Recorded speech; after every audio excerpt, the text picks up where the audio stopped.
Hello everyone, Radhe Radhe সবাইকে। Good morning, শুভ সকাল। কেমন আছো? ভালো, আশা করছি ভালোই আছো।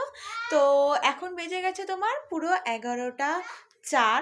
তো 11টা 4 বাজে। আমি কিন্তু ঘুম থেকে উঠে গেছিলাম অনেকক্ষণ আগে, সে সময় তোমাকে ভিডিও করে শেয়ার করেছিলাম তোমাদের সাথে।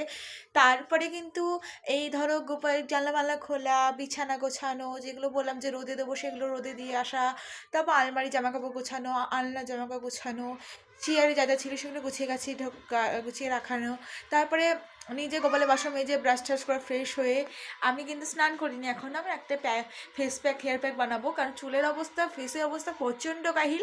কারণ এই কদিন ধরে তো জানোই ভালো করে, অনেক চাপে ছিল, পেডিকিওরও করার সময় পাইনি।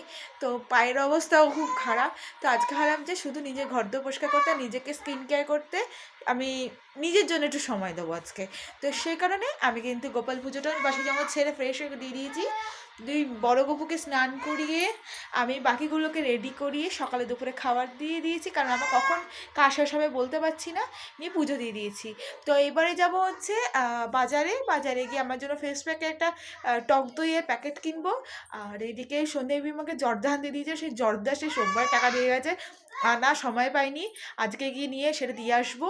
তার সাথে মা ঠামি বললো গোপালরা তো পিঠা খায়নি, তো গোপালের জন্য একটা সুজির প্যাকেট নেবো, নিয়ে সোজা বাড়ি আসবো।